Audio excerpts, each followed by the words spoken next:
कोलबांध परियोजना के बनने से पूर्व ग्रामीणों को कई सब्ज बाग दिखाए गए। अब जब बिजली उत्पादन शुरू हो गया है तो रॉयल्टी मिलना तो दूर, विस्थापितों की सुख सुविधा को भी दरकिनार किया जा रहा है। एनटीपीसी कोलबांध के कार्यालय और उनकी सड़कें चकाचक है, लेकिन विस्थापितों की कॉलोनी की दुर्दशा इतनी भयावह है कि लोग अपने जान को हथेली में रखकर जीवन जीने को विवश हैं। कोलबांध परियोजना के बनने से पहले ग्रामीणों को कई सब्ज बाग दिखाए गए। अब जब बिजली उत्पादन शुरू हो गया है तो रॉयल्टी मिलना तो दूर, इन विस्थापितों की सुख सुविधा को भी दरकिनार किया जा रहा है। ग्रामीणों ने एनटीपीसी की पुनर्वास उपनगरी जमथल में धरना प्रदर्शन किया और वहां पर विशेष रूप से मौजूद जिला परिषद अध्यक्षा कुमारी मुस्कान के समक्ष अपना दुखड़ा रोया। ग्रामीणों ने बताया कि कॉलोनी को जाने वाली सड़क पूरी तरह से टूट चुकी है, डंगे ढह रहे हैं, जबकि सड़क के दोनों ओर झाड़ियों का साम्राज्य अपनी दुर्दशा को बयान कर रहा है। हैरानी की बात यह है कि यहाँ पर टैंकर से पानी मंगवा कर लोग अपनी दिनचर्या की जरूरतों को पूरा कर रहे हैं। एनटीपीसी के साथ हुए करार में मूलभूत सुविधाओं को देने का लिखित जिक्र है, लेकिन एनटीपीसी प्रबंधन ने जिम्मेवारियों से अपना मुंह मोड़ लिया है। ग्रामीणों ने चेतावनी दी है कि अगर शीघ्र ही उनकी समस्याओं का समाधान नहीं किया जाता है तो मजबूरन उन्हें सड़कों पर उतरना होगा, जिसकी जिम्मेवारी संबंधित प्रशासन, जिला प्रशासन और प्रदेश सरकार की होगी। जो चुनावों की बात है उसमें हम अभी लोगों से एश्योर कर रहे हैं, हो सके जितना हम कर पाएंगे हम चुनावों का बहिष्कार करेंगे। हम कोशिश करेंगे कि क्षेत्रीय लोग किसी भी पार्टी को कोई भी मत ना दें, ताकि हम प्रशासन के सामने अपना विरोध जता सके। और इस समस्या को लेकर हमने डिसाइड किया हुआ है कि एक हफ्ते के अंदर जो है हम सड़कों पे उतर ही जाएंगे। ये लोगों ने मन बना लिया है। इसका जिम्मेवार जिला प्रशासन, जिलाधीश होंगे, क्योंकि उन्होंने इस चीज को जो ना इग्नोर किया है। लोगों की समस्याओं को वो वेट कर रहे हैं कि किसी का घर गिरेगा, कोई कैजुअलिटी होगी, फिर वो सहायता राशि लेके आएंगे। उस समय तो जब एनटीपीसी बनी तब तो जनता जनार्दन ने उनका सहयोग किया, लेकिन जब उनके सहयोग की बारी है तो वो ना जनता की सुनते हैं ना यहाँ मौके पे आते हैं।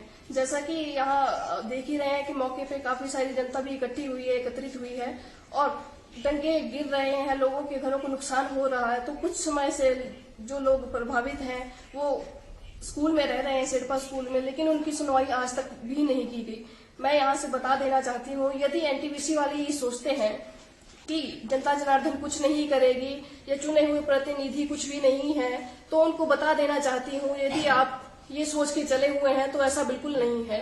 जनता जनार्दन ने और हम सभी ने ये डिसाइड किया है कि यदि 7 दिनों के भीतर इनकी सुनवाई नहीं होती है, एनटीपीसी वाले यहाँ पर आके सुनवाई नहीं करते हैं इनकी, तो हम सड़कों पर उतरेंगे ताकि जो जनता जनार्दन की समस्याएं हैं उनका जो समाधान हो सके।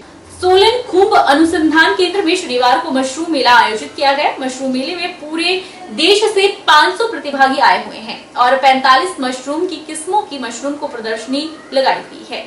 इस तरह के कार्यक्रम का उद्देश्य किसानों तक आधुनिक तकनीक पहुंचाना है। आज देश में प्रतिवर्ष 1,90,000 टन और हिमाचल में 15,000 टन मशरूम उगाया जाता है। सोलन खुंब अनुसंधान केंद्र में शनिवार को मशरूम मेला आयोजित किया गया, जिसमें पूर्व सांसद और हिमाचल अनुसूचित जाति आयोग के अध्यक्ष प्रोफेसर वीरेंद्र कश्यप मुख्य अतिथि के रूप में पहुंचे। इस दौरान एक बड़ी प्रदर्शनी का आयोजन हुआ और मशरूम संबंधी उत्पाद जैसे बीज, अचार, स्पान भी लोगों ने खरीदे। वहीं मशरूम उत्पादन में इस्तेमाल होने वाली मशीनें भी खरीदी गईं। डीएमआर के senior scientist doctor Anil Kumar ने कहा कि पिछले 2 साल कोरोना संकट के कारण मशरूम मेले का आयोजन नहीं हो पाया था। इस साल स्थिति सामान्य होने पर फिर से मेला लगा हुआ है। उन्होंने कहा कि इस मेले को लगाने का उद्देश्य मशरूम उत्पादकों को नई तकनीक के बारे में जानकारी देना है। आज मशरूम मेले में मशरूम की विभिन्न 45 प्रजातियों का प्रदर्शन किया गया। मेले में देश भर के विभिन्न राज्यों से करीब 500 मशरूम उत्पादकों ने भाग लिया। सर, ये जो मशरूम मेला है, एक तो कोविड के बाद ये 2 साल के बाद हो रहा है, तो एक तो किसानों को जो नई तकनीक है मशरूम कल्टीवेशन की, उनसे उनको बताना, उसका पूरा प्रोसेस उनको समझाना, वो एक इसका मुख्य मकसद है। जो हमारी नई प्रजातियां हैं मशरूम की, चाहे डिंगरी हो, बटन मशरूम हो, सिटाके है, ऑयस्टर है, सारा इसकी जो जितनी भी नई प्रजातियां हैं हम लोगों ने यहाँ डेमोस्ट्रेशन में रखी हैं और उनका पूरा कल्टीवेशन का प्रोसेस हम लोग इसको समझा रहे हैं फार्मर्स को। और इसके अलावा आजकल जैसे जो प्रोसेसिंग का बहुत ज़रूरी है मशरूम कल्टीवेशन में, तो हम लोगों ने मशरूम के 20-25 प्रोडक्ट्स यहाँ हम लोग डिस्प्ले कर रहे हैं, तो उसका भी पूरा रेसिपी फार्मर्स को बताई जा रही है और प्रैक्टिकल डेमोस्ट्रेशन का भी हम लोगों ने प्रोविज़न रखा है। हिमाचल प्रदेश अपनी समृद्ध संस्कृति, विभिन्न मेले, उत्सव और त्योहारों के लिए प्रसिद्ध है। ये सारे त्योहार जहां हम सबको हमारे अपनों से जुड़े रखने का काम करते हैं, वहीं हिमाचली जनता के लिए एक रोजगार का काम भी कर रहे हैं। सैर उत्सव इन्हीं त्योहारों में से एक है और इस पर्व को लेकर अखरोट की अलग अलग किस्मों को लेकर अखरोट विक्रेता बाजार पहुंच चुके हैं। हिमाचल में यूं तो साल भर बहुत से त्योहार मनाए जाते हैं और लगभग हर महीने की संक्रांति यानी साझा को एक विशेष नाम से जाना जाता है और त्योहार के तौर पर इसे मनाया जाता है। सैर उत्सव या सायर उत्सव भी इन्हीं त्योहारों में से एक है। सैर का त्योहार अश्विन महीने की संक्रांति को मनाई जाती है। वास्तव में यह त्योहार वर्षा ऋतु के खत्म होने और शरद ऋतु के आगाज के उपलक्ष्य में मनाया जाता है। इस समय खरीफ की फसलें पक जाती है और काटने का समय होता है, तो भगवान को धन्यवाद करने के लिए यह त्योहार मनाते हैं। सैर के बाद ही खरीफ की फसलों की कटाई की जाती है। इस दिन सैरी को फसलों का अंश और मौसमी फल चढ़ाए जाते हैं और साथ ही राखियां भी उतारकर सैरी को चढ़ाई जाती है। इसके साथ अखरोट और ध्रुव देके एक दूसरे को बधाई दी जाती है।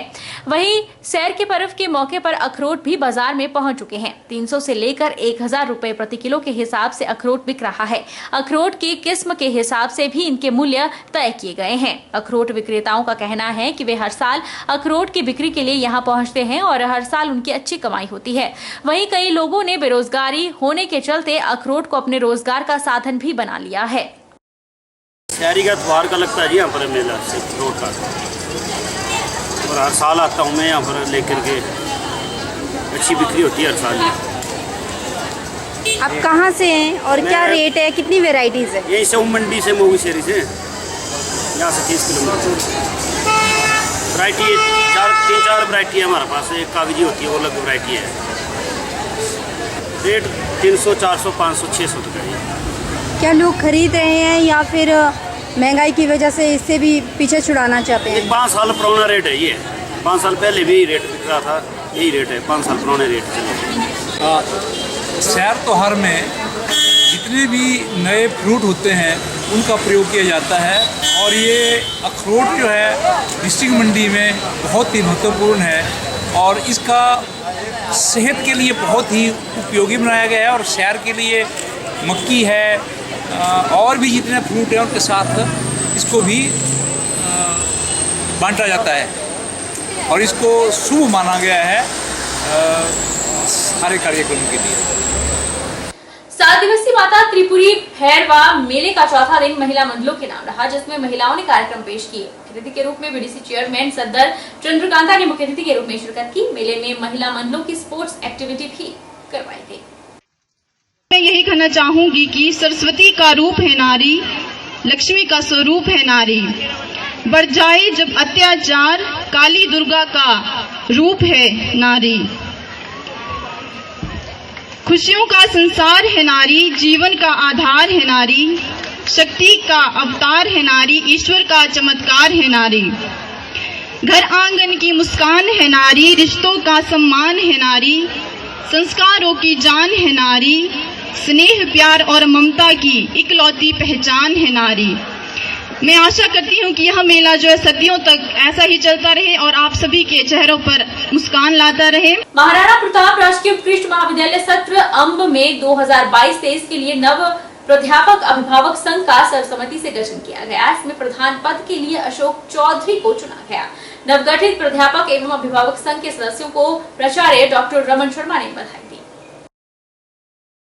अनंत चतुर्थी के मौके पर जहां एक और देश भर में भगवान गणेश की प्रतिमाओं का विसर्जन किया गया, वहीं छोटी काशी मंडी में भी विसर्जन से पहले गणपति बप्पा की शोभा यात्रा निकाली गई। मंडी की सड़कों पर बप्पा की विदाई पर जनसैलाब उमड़ा और लोग ढोल नगाड़ों पर जमकर झूमे। 31 अगस्त को गणेश चतुर्थी पर मूर्ति स्थापना के बाद 10 दिनों तक भगवान गणेश का हर्षोल्लास से पूजन किया गया और अनंत चतुर्थी को विघ्नहर्ता को विदाई दी गई। छोटी काशी मंडी में भी अनंत चतुर्थी के दिन गणपति बप्पा की शोभा यात्रा मंडी शहर में निकली। मंडी की सड़कों पर बप्पा की विदाई पर जन सैलाब उमड़ा। इस मौके पर कई देवी देवता भी मंडी शहर पहुंचे। बप्पा की विदाई पर श्रद्धालुओं सहित देवी देवता भी खूब झूमे और गणपति बप्पा मोरया अगले बरस जल्दी आना के जयकारों से मंडी शहर गूंज उठा। वहीं शहर के हनुमान घाट पर सैकड़ों की संख्या में बप्पा की विदाई के लिए श्रद्धालु उमड़े। गणपति विसर्जन के लिए जिला प्रशासन की ओर से विशेष प्रबंध किए गए थे। धूमधाम से गणपति बप्पा की छोटी बड़ी प्रतिमाओं को व्यास नदी के तट पर ले जाकर विधिवत पूजा अर्चना के बाद विसर्जित किया गया। बहरहाल बुलेटिन में इतना ही। आप देखते रहिए HP 24/7।